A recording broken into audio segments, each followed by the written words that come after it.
Hemos dicho que se trata de una muestra de piel. Una muestra de piel, bueno, acá está de cabeza la epidermis, estaría por esta parte. La dermis con las glándulas sudoríparas, que ya sabemos, también glándulas sudoríparas, y la hipodermis, sabemos que tiene tejido adiposo, ¿no? Está debajo de la hipodermis, y ahí vamos a encontrar un vaso más o menos grande que tiene un trombo. La pared está edematosa, ¿no? Por eso se ven las fibras musculares lisas separadas, y hay además células inflamatorias como linfocitos y neutrófilos, se ven como puntos, ¿no? a este aumento, y a mayor aumento se pueden ver algunos segmentados, neutrófilos, linfocitos, etc., ¿no?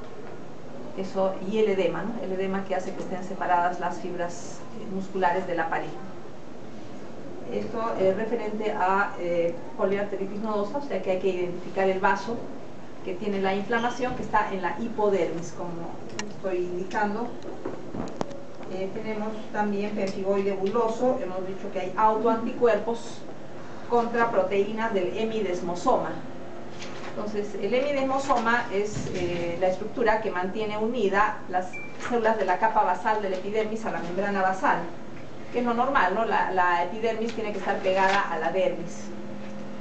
Pero ¿qué es lo que pasa si tenemos autoanticuerpos que fijan complementos? Se va a destruir estas células, estas proteínas, y la epidermis no va a quedar firmemente pegada a la dermis, sino más bien va a quedar la epidermis separada de la dermis, y tenemos que ahí se puede depositar líquido y células inflamatorias, ¿no? A menor aumento, podemos ver acá, por ejemplo, en los bordes hay un despegamiento. Acá se puede ver algo, hay un despegamiento, ¿no? Es como si se separara,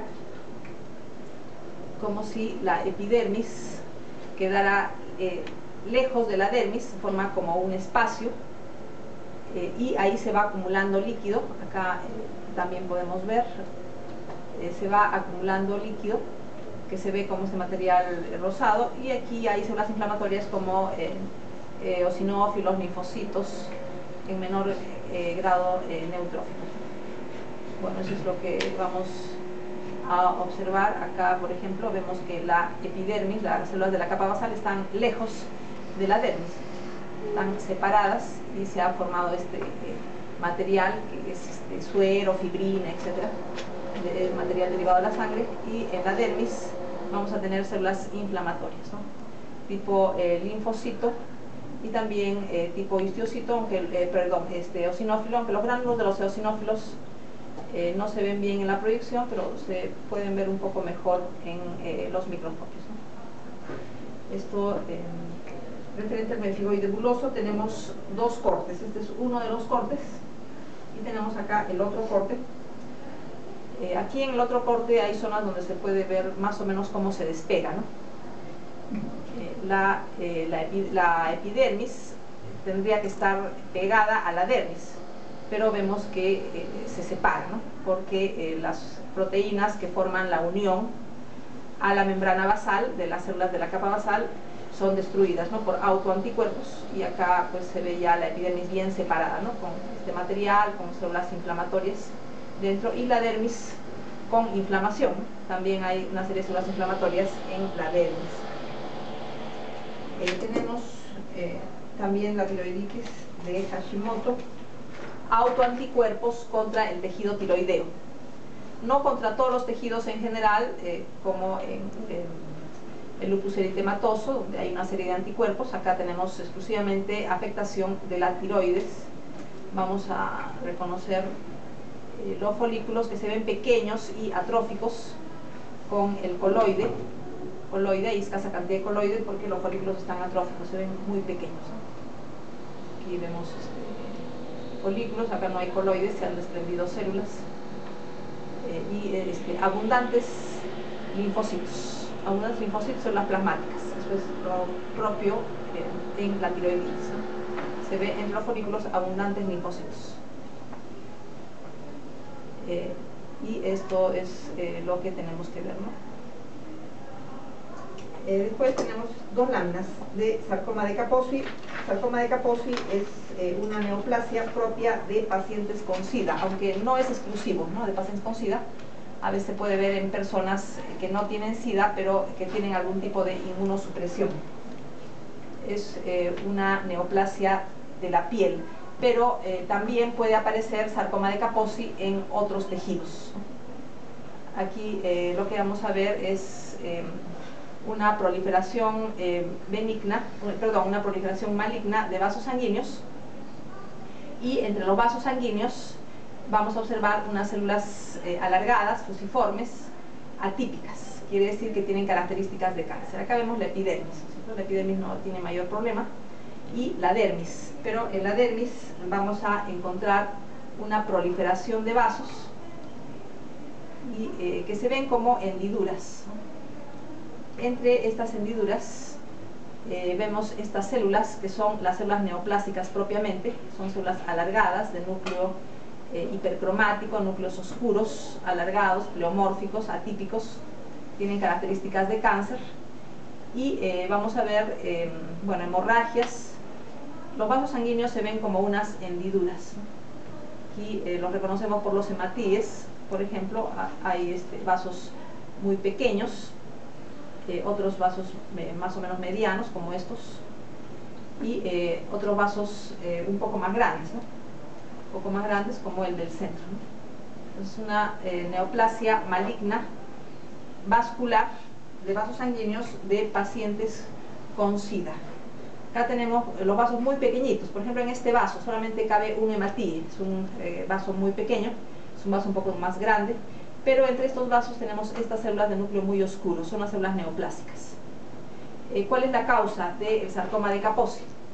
No es directamente el virus del SIDA, sino es el herpes virus 8, que afecta a pacientes con SIDA y pacientes en general con inmunosupresión. Entonces, el herpes virus 8 causa neoplasias. Entre estas neoplasias está el sarcoma de Kaposi.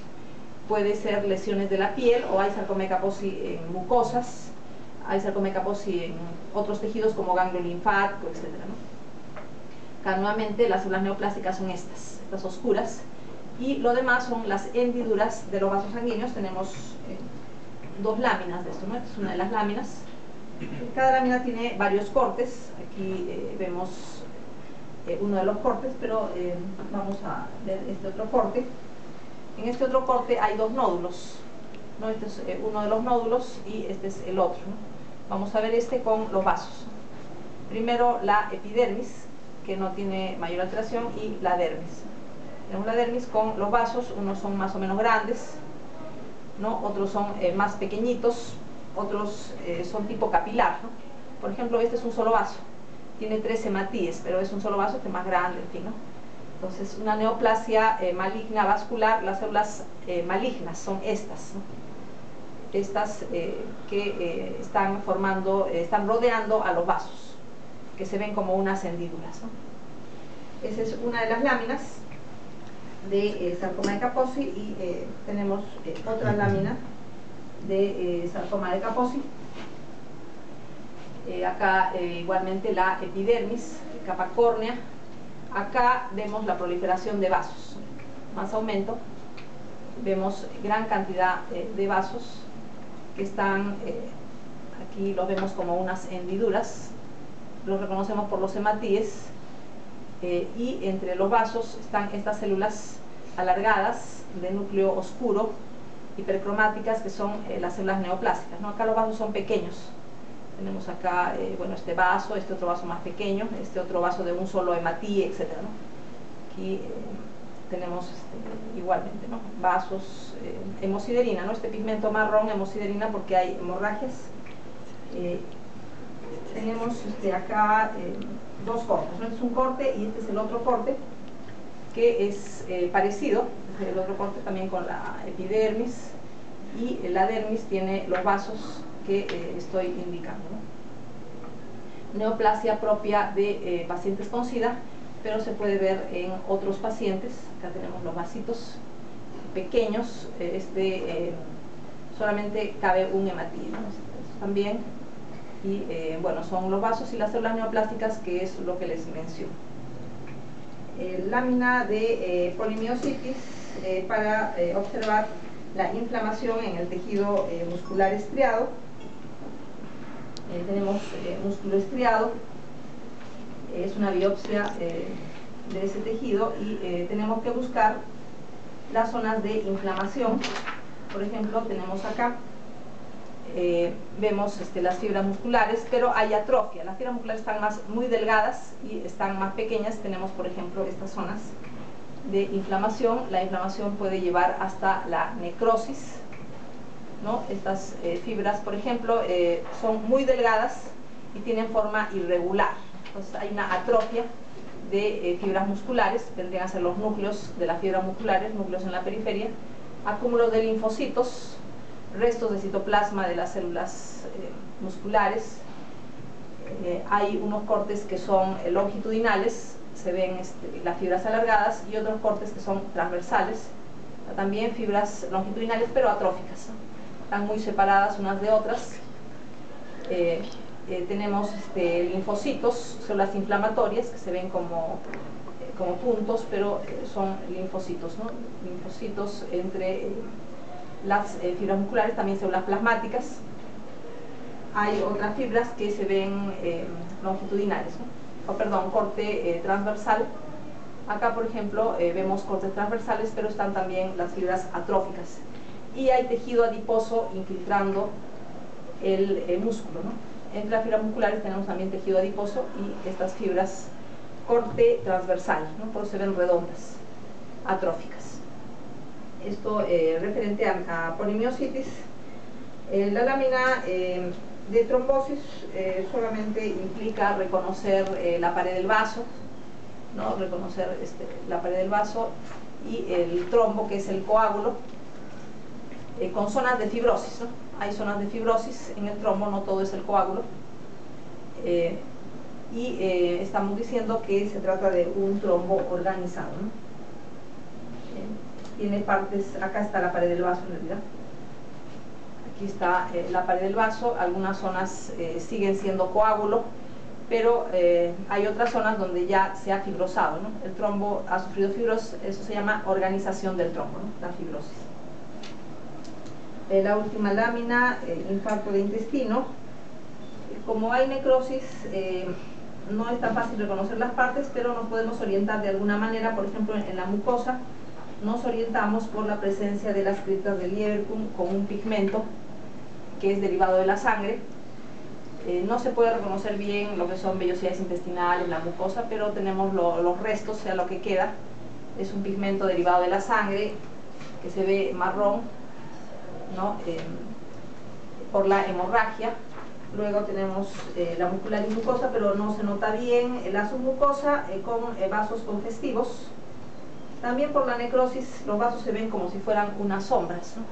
Acá, por ejemplo, más o menos se puede delimitar el vaso, se ve como unas sombras por la necrosis, ¿no? Lo que es más notorio, la peritonitis, porque la serosa sí se nota más o menos bien.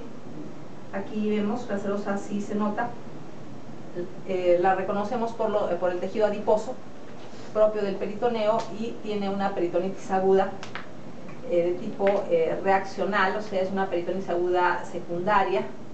Ya hemos mencionado por qué hay una infección siempre después de que haya necrosis, ¿no? De la pared del intestino, abundantes neutrófilos. La capa muscular no se ve bien en todo el tejido, en algunas partes nomás se puede reconocer la capa muscular, ¿no? Bueno, acá tenemos algo, se ve la capa muscular como unas sombras. Bueno, pero acá es difícil reconocer, ¿no? Está por la necrosis está todo muy eosinófilo, sin núcleos, o sea, se ve la pared muscular como sombras, como restos. Lo que es más notorio es la serosa, que sí se reconoce bien con la inflamación, y la mucosa, que la reconocemos más o menos por los restos de sangre, derivados de la sangre, pigmento derivado de la sangre en las criptas de Lieberkühn. Bueno, infarto de intestino. Regresamos a nuestros